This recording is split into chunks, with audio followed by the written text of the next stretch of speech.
Pláticas con la GOCO. Creando conciencia colectiva.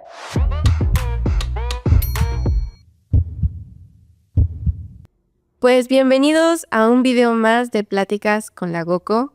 El día de hoy tenemos a un invitado muy especial, Jaime Fernández, director comercial de Howden en México y broker de seguros. Vamos a estar hablando un poquito de su trayectoria, de los desafíos que ha sido el mudarse acá en México, ya más de 10 años en México, y cómo ha sido todo este proceso. Obviamente nos gustaría saber esta trayectoria que has tenido aquí y también que nos pudieras aconsejar en el tema que eres especialista. Entonces, pues bienvenido, Jaime. ¿Cómo estás el día de hoy?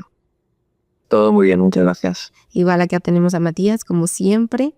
Vamos a comenzar esta pequeña entrevista y me gustaría comenzar preguntándote, ya llevas muchos años aquí, ¿qué fue lo que realmente te motivó para mudarte a México y hacer toda esta transición? ¿Fue por trabajo? ¿Fue muy difícil esta decisión? Pues la verdad es que la decisión no fue difícil y lo que me motivó fue un reto profesional. Pues una empresa española que tenía una necesidad específica aquí en México y bueno, pues tuve la suerte de que me eligieron como la persona para ayudarles a crecer aquí en México y 11 años después aquí sigo. Wow, ya son bastantitos. ¿Y qué desafíos han sido los más grandes que has tenido que enfrentar al mudarte a otro país? ¿O ya tenías mucha experiencia en esa parte de viajar, conocer otras culturas? Sí, yo creo que al final lo más importante cuando estás en otro lugar es entender cómo funciona ese lugar donde estás, ¿no? Porque no es tu casa, no son tus formas, no son tu día a día. Entonces, yo creo que el punto más importante es entender, respetar y luego adaptarte a cómo se trabaja en ese lugar, ¿no? ¿Notaste muchas diferencias, por decir, en el mercado de España con el de México? ¿Tuviste que aprender nuevas cosas o ya tenías como esa estructura muy definida? Sí, creo que tuve que adaptarme, sobre todo en las formas. Aquí en México sois todos más amables o todo se dice de una manera un poquito más tranquila. En España somos igual un poquito más directos o más fuertes. No por ello estamos enfadados y nunca más nos vamos a volver a hablar, pero sí que somos de una manera un poquito más agresiva, igual en las formas. Entonces, en ese sentido sí que tuve que adaptar. Nunca he sido yo tampoco muy agresivo en mis formas, pero sí que adaptarte un poco a cómo funciona en México. Y te pasa, ¿no? Perdón, aquí, mucho gusto. Bueno, ya no se han presentado, pero pasa, ¿no? Que de pronto llegas con esta nueva cultura y el ser directo, porque yo creo que no es tanto ser agresivo, yo creo que ser directo puede generar que las personas se sientan atacadas, ¿no? ¿Y cómo has lidiado con esto? Y más en la parte comercial, porque de pronto es mucho el conectar con las personas y más en el lado de seguros, pues es tratar de sensibilizar ciertas partes de riesgos y ciertas partes, pero de pronto llegas a una cultura donde muchas veces se sienten hasta ofendidos de que les hables tan directo. ¿Qué experiencias has tenido y cómo has podido pasar esta etapa aquí en México? Digo, yo supongo 11 años ya lo tienes dominado, pero supongo que al principio era un reto muy grande, ¿no? El tratar de pasar esta etapa y esta adaptación de esta cultura que yo creo, pues sí, es un poco más sensible, ¿no? A ser directo. Las cosas hay que decirlas como son, ¿no? ¿Qué experiencias tuviste? ¿Qué nos puedes contar en toda esta parte comercial? ¿Alguna anécdota?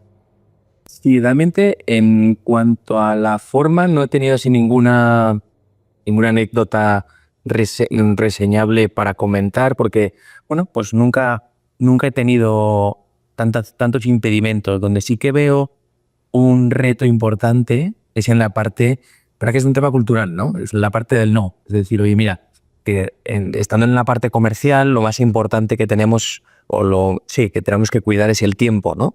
Entonces, muchas veces tienes que saber enfocarte en qué prospectos tienes que dedicarle más tiempo. Pero como realmente no sabes en qué prospectos tienes más éxito, porque todo el mundo o todos dicen que les puede interesar, que puede ser algo que puedan llegar a comprar en algún momento, Nunca hay un, oye, mira, estoy muy contento, realmente no me interesa, muchísimas gracias, me parece muy bonito, muy interesante lo que me cuentas, pero no estoy interesado. Eso realmente es un punto clave, importante, retador y complicado, porque el enfoque del tiempo es uno de los principales retos que tenemos dentro de los equipos comerciales, y ahí es donde sí que hay complicaciones, ¿no?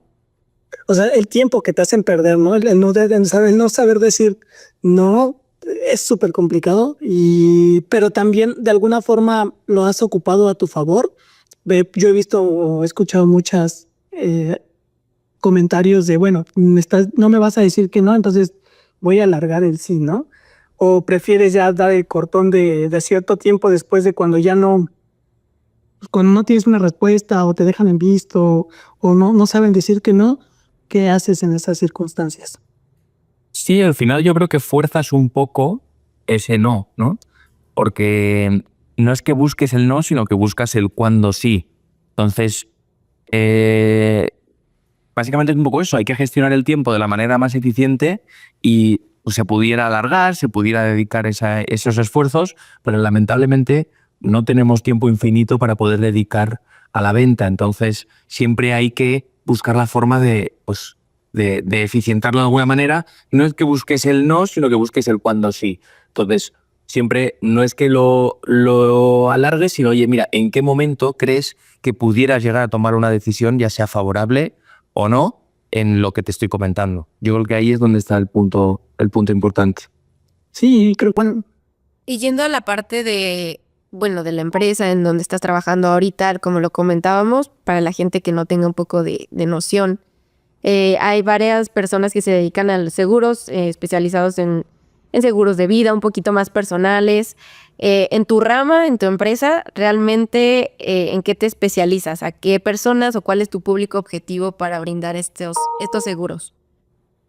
Sí, el mundo del seguro es un mundo muy desconocido, yo creo, aquí en México, y muy amplio. A veces demasiado, tan amplio que se lleva otra vez al desconocimiento. Cuando hay tanto que aprender o tanto que contar, muchas veces pues, se queda un poquito ahí en el olvido, ¿no? Un poco parecido a la consultoría, ¿no?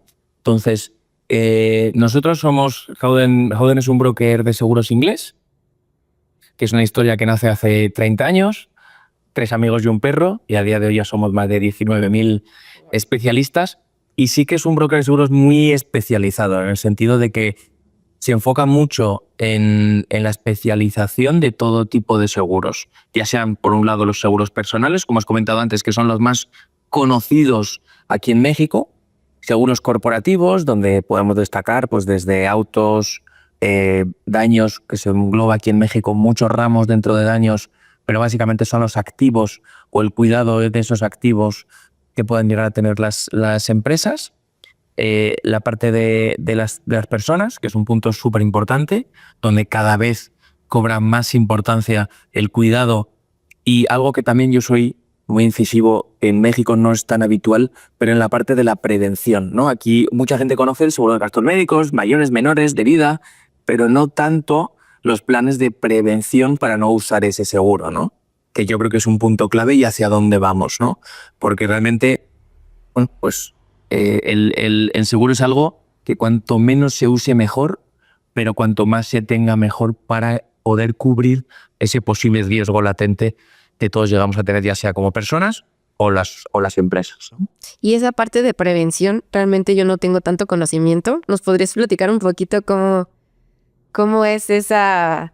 Porque sí, yo lo veía como, pues yo tengo un seguro para si pasa esta situación, lo ocupo, pero no había escuchado en la parte de prevención. Sí, hacia donde va el mundo yo creo que va más enfocado a la prevención, es decir, ser proactivos, no reactivos, donde tú tienes un seguro, como todo tipo de seguros, al final es derivado de un siniestro, de un padecimiento, te atiendes en algún lugar y el seguro responde por ese gasto, ¿de acuerdo?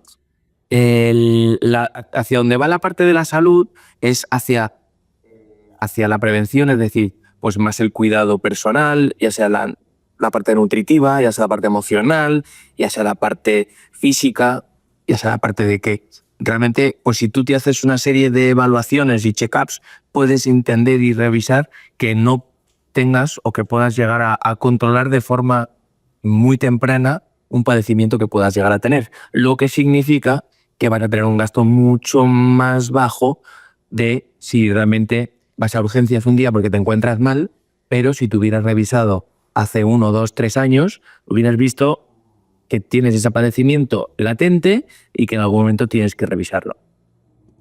Va de la mano, ¿no? Con un historial clínico y con el llevar todo un caso, ¿no? Desde, yo creo que hasta de pronto de bebés que salen del, ¿cómo se llama Hay un reporte que, no, bueno, Claro, cuando nacen cuando nacen, ajá, hay un reporte que le sacan, le raspan el pie o sangre, y desde ahí comienza, ¿no? Y yo creo que por ahí es donde a lo mejor están visualizando el tener todo este historial. ¿Qué retos ven ahí de administrar tanta información también?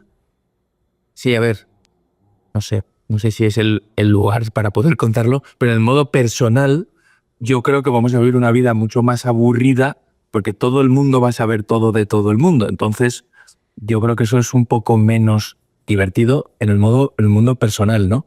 Porque, como bien dices, ¿no? Cada vez cuando tú naces ya van a tener un registro de los posibles padecimientos que van a llegar a poder tener, en qué momento, cuándo tienes que estudiártelos, te van a monitorear cada cierto tiempo, vamos a tener una data de cada persona pues muy exhaustiva y con la inteligencia artificial te van a ir enfocando hacia qué es lo que tienes que comer, cuánto ejercicio tendrías que hacer.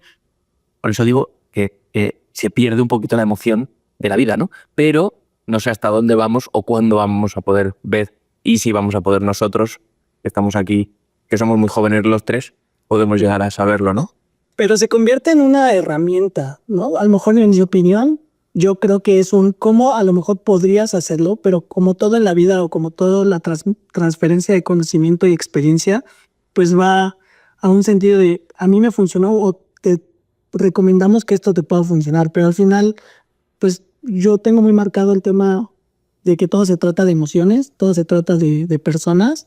Entonces al final pues las personas no van a querer lo mismo, van a tener diferentes circunstancias, hábitos, y por más que tengan cierta dirección de qué es lo que deberían de hacer, pues va a ser muy difícil tal vez que todos lo hagan, ¿no? A lo mejor estaría el deber ser, que existe en muchos aspectos, pero en esa combinación de emociones, de personas, de circunstancias y del deber ser, tal vez yo lo veo hasta más divertido porque pues para muchos va a ser un reto, para otros va a ser algo aburrido porque a lo mejor pueden lograrlo, pero creo que ahí también viene la diversidad de lo que es la vida, ¿no? Entonces, pues creo que también se convierte como en una línea que podría ser un gran reto para más personas y el transmitirle a más personas este deber ser, creo que, o estas recomendaciones, yo lo veo muy interesante, ¿no? Porque pues a lo mejor lo pensamos desde un núcleo donde tenemos algunas personas, circunstancias que nos permiten tener toda esta información, pero imagínate poder transmitírsela a la mayoría. O sea, yo eso lo veo muy, o a todos, ¿no? Lo veo como muy, muy interesante. Ahí, bueno, a mí ya se me hizo divertida. Se me pone muy eso. Y por decir en la parte económica, yo me pongo a pensar, no sé cómo lo verías tú, pero la prevención en sí siento que es algo bueno para las personas porque es el punto de no voy a llegar a ese extremo de utilizar pues el seguro el que estoy pagando, ¿no? Estoy preveniendo en esa parte.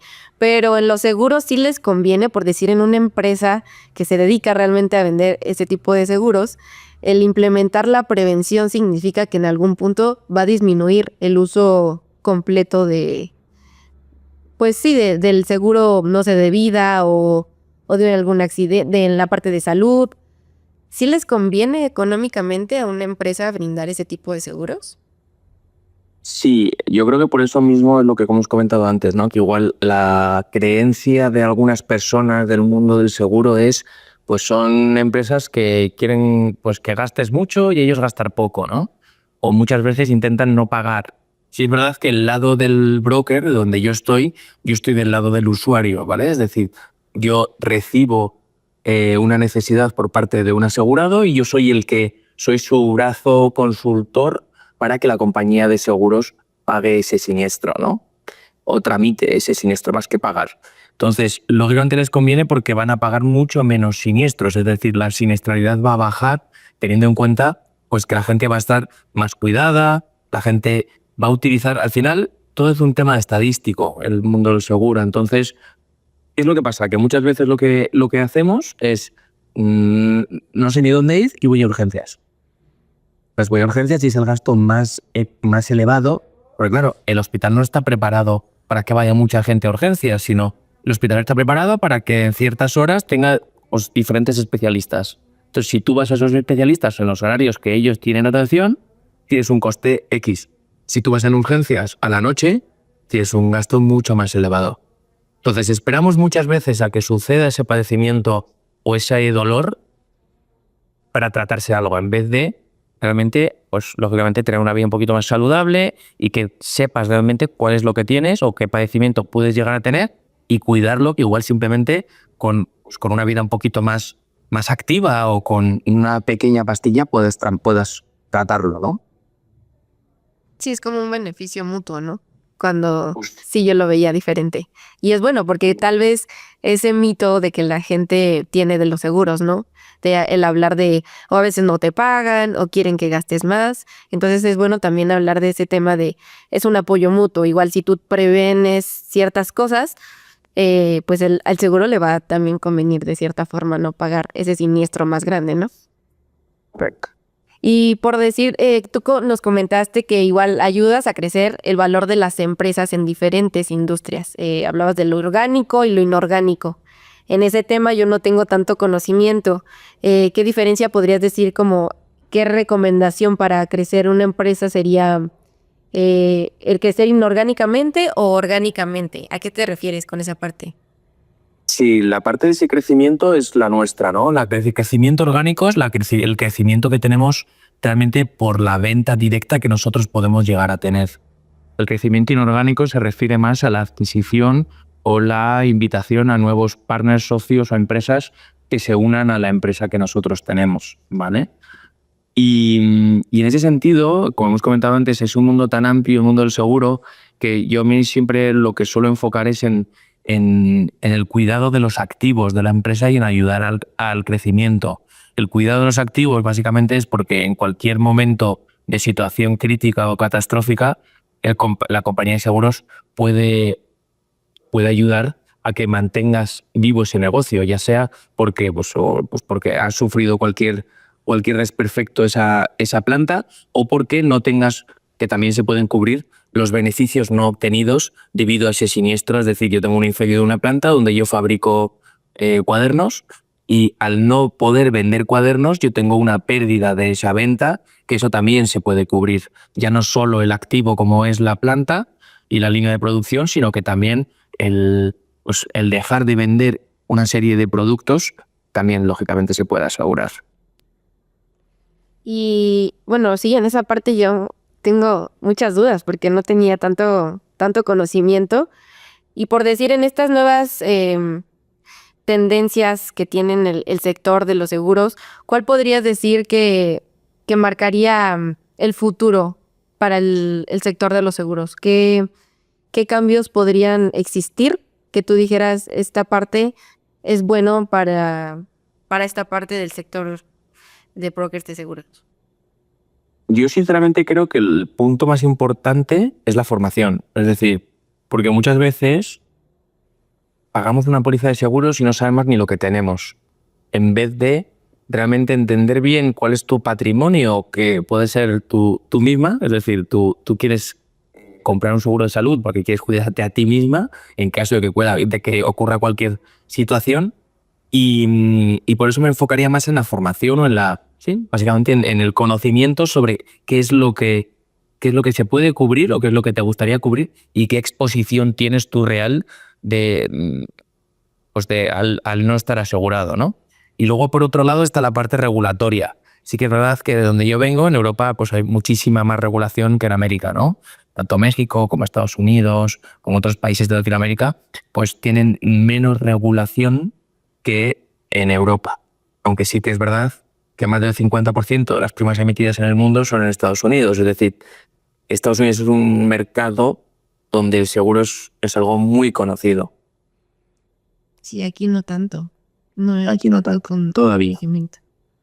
Y ese es el gran reto, ¿no? El tema de educar a estas, pues a tus clientes, a tus usuarios, a las personas que se acercan. Pero yo siempre he tenido como una cuestión ahí, y es, nosotros nos dedicamos a temas contables, fiscales. De pronto el tema fiscal, por ejemplo, de solo un país es muy complicado, ¿no? Pero júntalo con las leyes, júntalo con otros temas diversos, se convierte en tema más complicado. Pero los seguros siento que es lo mismo, ¿no? Es un tema primero de saber qué necesitas, cuáles son tus circunstancias, qué tengo que resguardar, qué me conviene resguardar, para qué, ¿no? Pero imaginemos que un mismo usuario imaginemos un emprendedor, ¿no? Que tiene que aprender de seguros, tiene que aprender de fiscal, tiene que aprender de ventas, de comercial, de temas mercantiles. ¿Qué retos tienen, o más bien, cómo han mapeado el cómo poder educar a sus clientes teniendo en cuenta estos retos que ya tenemos de tanta información y de tanto manejo de información que existe, ¿no? Sí, lo has comentado antes, sí que es algo parecido la parte fiscal con la parte de seguros, pero sí que es un mundo mucho más regulado. Entonces, bueno, más regulado, nosotros el mundo del seguro también está regulado, pero más regulado en cuanto a el incumplimiento, ¿vale? O la obligatoriedad de una presentación de una serie de documentos.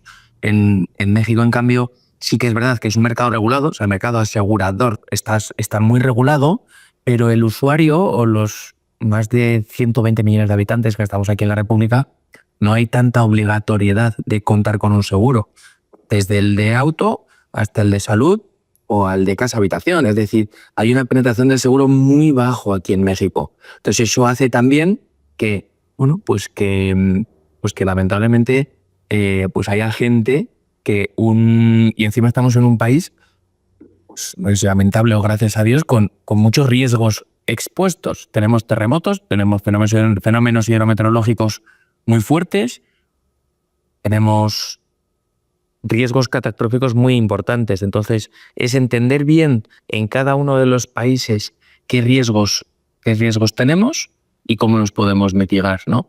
O trasladar, realmente. El mundo del seguro básicamente es ese traslado del riesgo. Yo tengo un hotel en la playa y mi riesgo es que venga un huracán y se lleve por delante el hotel.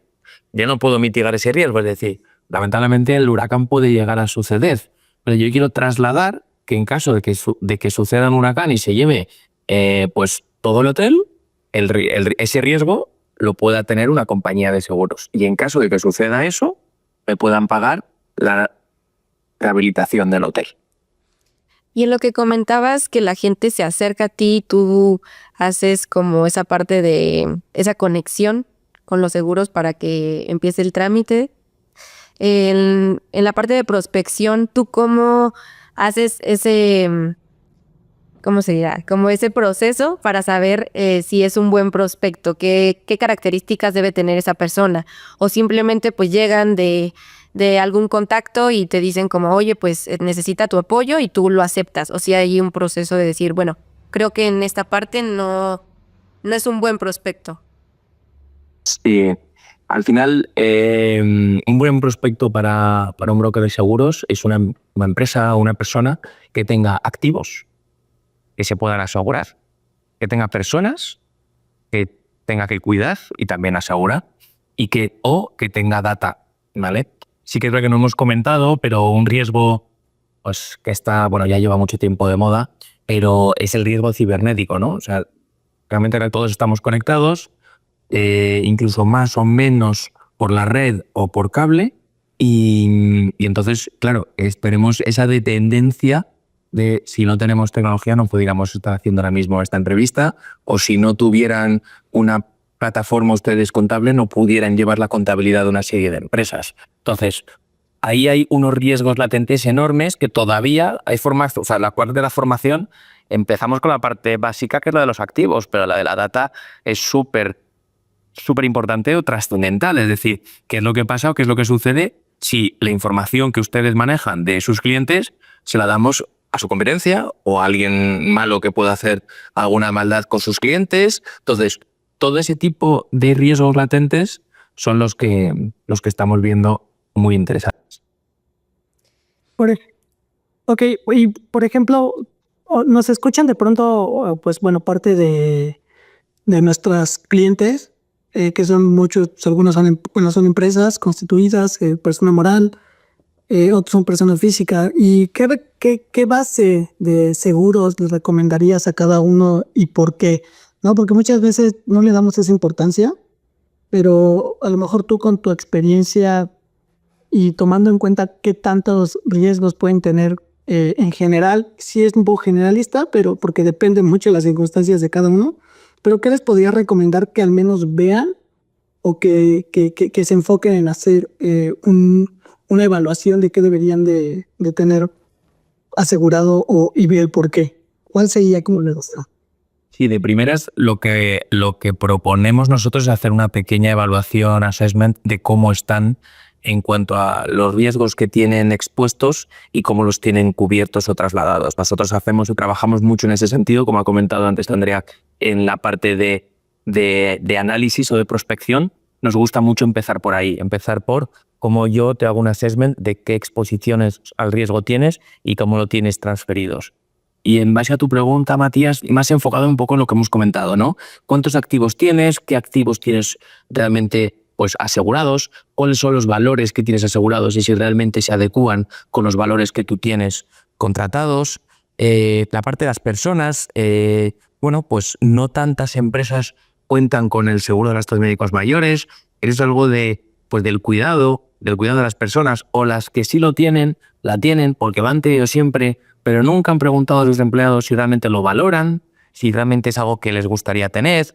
Luego también está en auge, pero todavía queda mucho por recorrer, la parte de beneficios flexibles. Contamos con empresas que ahora mismo son multigeneracionales. Tenemos personas que tienen incluso más de 60 años y otras personas que están saliendo de la carrera con 20 y pico años que tienen el mismo seguro médico. No tiene ningún sentido eso.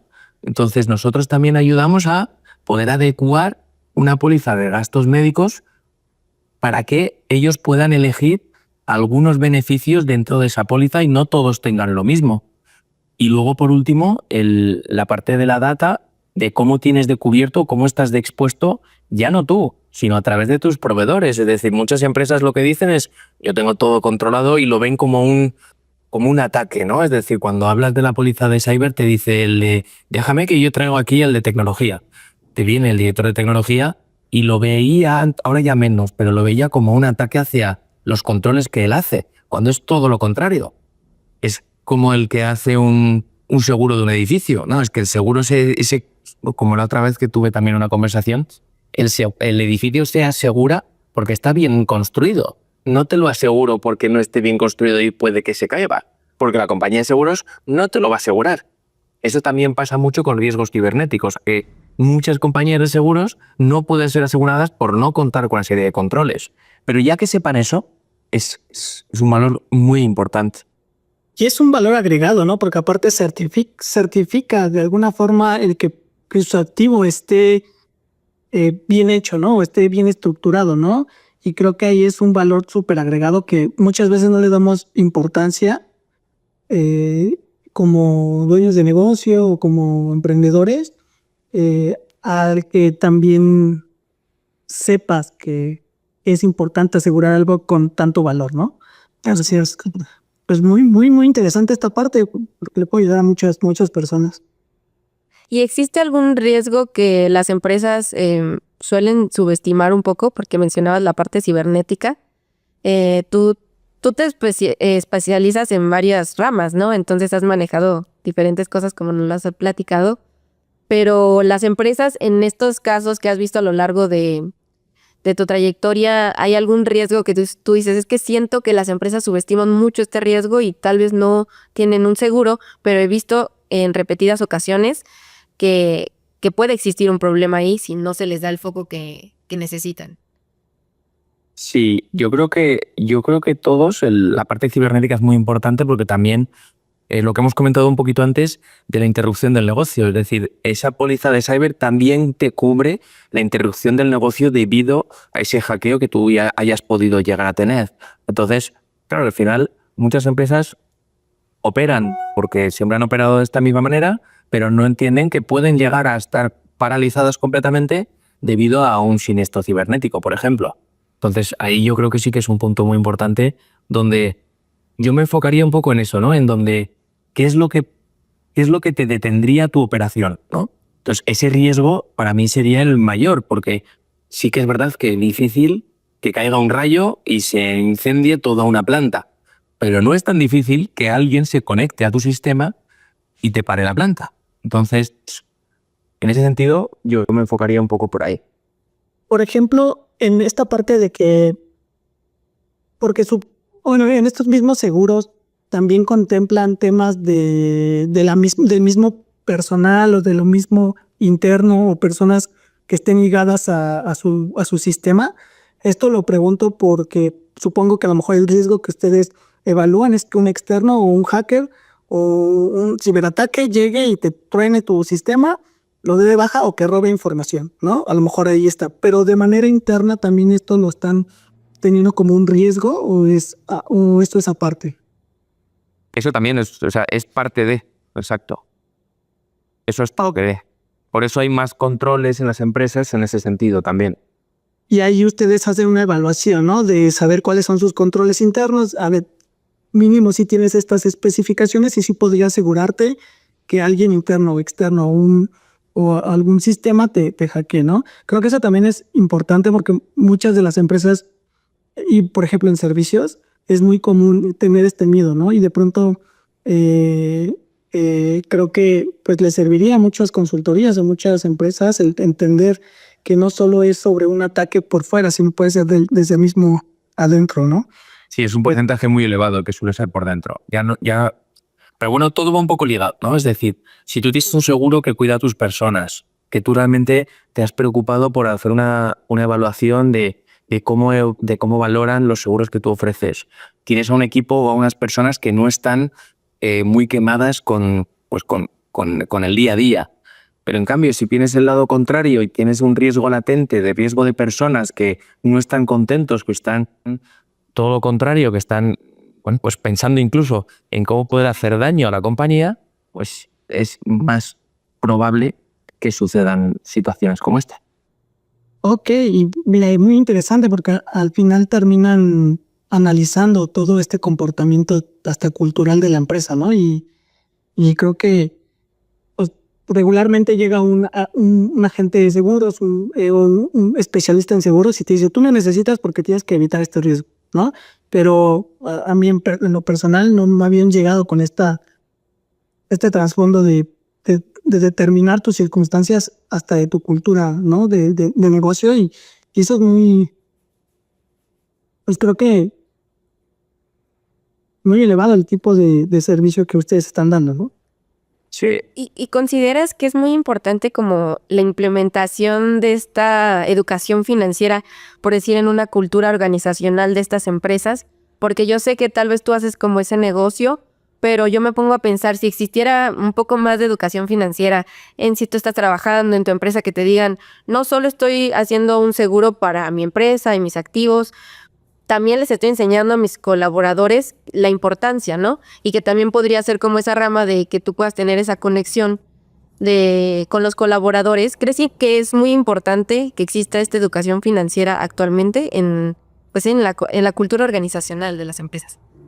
Sí, es un canal súper importante la parte de las empresas porque sí que es verdad que la penetración del seguro es muy bajita aquí en México y la gran mayoría de esa penetración, sobre todo de riesgos de salud, es a través de compañías, a través de las nóminas, es decir, pues que tienes una serie de prestaciones superiores a las de ley y una de ellas es el seguro de gastos médicos mayores. Entonces sí que es un canal muy importante, pero yo creo que igual está en nuestra cancha y en nuestro deber el poder llegar a más personas y educar o compartir ese conocimiento, más que educar, compartir ese conocimiento de todo lo que puede llegar a hacer el seguro, ¿no? Que no es tanto un gasto, sino es más o un cuidado tanto de la persona como de los activos o del patrimonio que cada uno puede llegar a tener. Sí, porque sí lo considero como importante que, aparte en México también no existe mucho esa cultura de investigar un poco más sobre esos temas. O que empiezan algún negocio y creen que hasta que tengas una empresa muy grande y posicionada, pues es importante buscar la parte de los seguros. ¿Tú le recomendarías a esas personas que están empezando un negocio, una empresa, ya llevan algunos años en el mercado, empezar a ver esto? ¿O a partir de cuántos años que empiezas un negocio, le recomendarías esa parte de empezar a investigar sobre el tema? Y yo te diría desde el principio, porque al final es muy importante, un poco lo que hemos comentado varias veces, ¿no? En el sentido de que es lo que haría que tu empresa lleva 1, 2, 3 años operando, pero ¿qué pasa si tienes un siniestro como este y te quedas sin operar durante los próximos años que tú quieras operar? Entonces, al principio es más complicado porque el capital es más limitado, pero ese entendimiento, y sí que la apuesta es mucho más económica al principio porque tus valores son más bajitos. Si tú facturas más, la póliza al final va a cubrir más y te va a costar un poquito más. Si tú realmente estás empezando, es una parte de cómo cubres un riesgo, ¿no?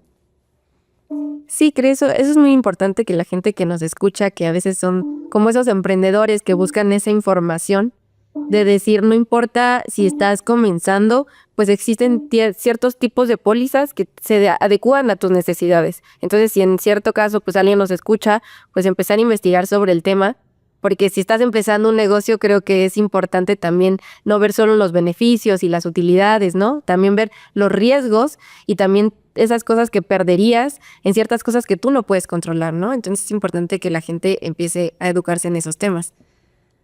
Exacto. Y sobre todo tenerlos en conocimiento, ¿no? Que hay veces que igual no tenemos el capital suficiente o las necesidades en estos momentos, pero sí saber cuáles son los riesgos de los que yo estoy expuesto, ¿no?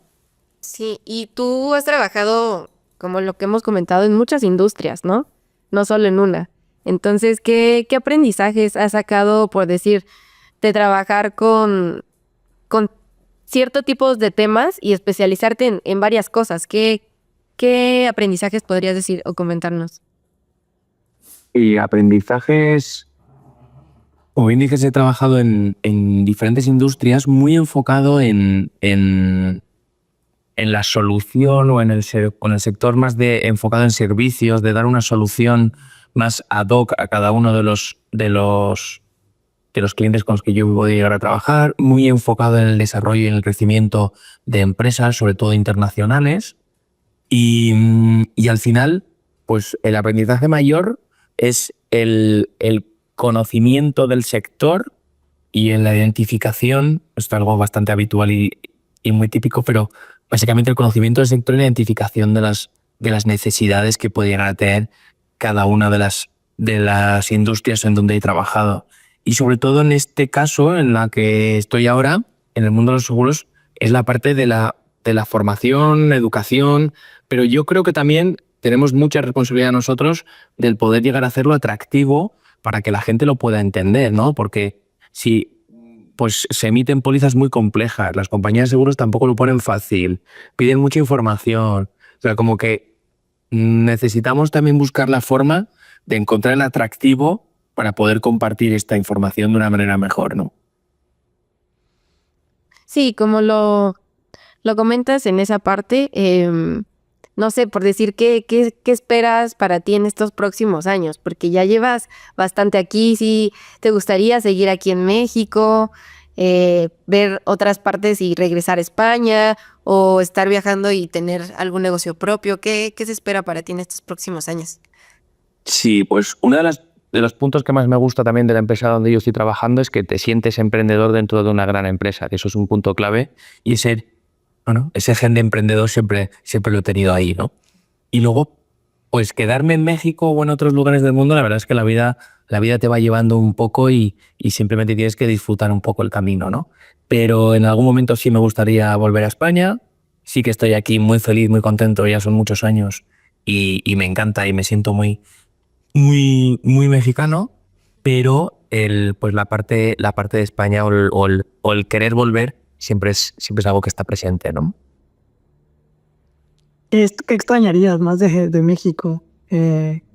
Cuando me vaya a México, Así, o si te llegas ahí, o a lo mejor cuando te vayas de vacaciones, aunque sea un mes, ¿qué extrañas de México? lo que extraño siempre de México es algo también bastante habitual, pero bueno, sobre todo es la gente, la forma y sí, lo que hemos comentado antes de esa adecuación que tienes que hacer cuando llegas aquí, de que igual es muy sensible la gente, pero igual echas de menos cuando no estás esa sensibilidad y esa forma de comunicar que se tiene aquí en México, ¿no? De una forma mucho más amable, mucho más cordial.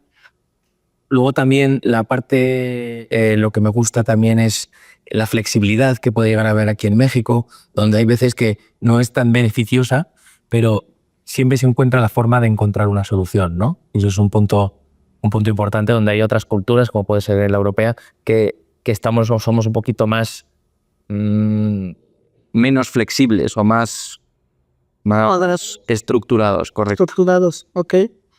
O sea, extrañarías mucho, ¿no? El tema del apapacho que llega a ver aquí en México, ¿no? Que de pronto también dices, no tanto, pero entiendo. ¿Y qué partes de México conoces que...? Porque aparte hay varias culturas dentro de México, ¿no? Y varios Méxicos dentro de México, ¿no? Por ahí hay un meme o imágenes que puedan por redes sociales pasar, que es México Mágico, ¿no? Donde pasan experiencias de personas. ¿Qué otras culturas o qué otros lugares conoces que te han llamado mucho la atención y que cambian drásticamente aquí mismo en México? Sí.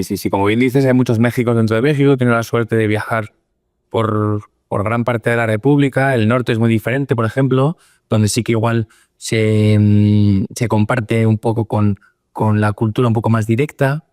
En la zona de playa o la zona de Yucatán, Quintana Roo, está igual un poquito más tranquila, donde bueno, pues el ritmo de vida es un poco más, bueno, pues disfrutan más de otras cosas y no tan acelerados como igual estamos en Ciudad de México. Luego, por otro lado, bueno, pues Guadalajara lo he conocido, pero no he tenido tanta oportunidad de conocerlo tanto. El sur, Chiapas, también he tenido suerte de estar por allá, pero tampoco he interactuado tanto laboralmente. Entonces, bueno, pues sí que me gusta las diferencias de México, que en eso se parece un poquito a España, porque España es un país muy pequeñito comparado con México, pero es muy diferente en muy pocos kilómetros, ¿no? Entonces, en eso sí que nos parecemos, donde cada uno, bueno, sí que no es tan regionalista como España, yo diría México, en el sentido de que las zonas son diferentes, pero sí que se comparten unos valores de México que son muy importantes y son envidiables también en otros lugares. Sí.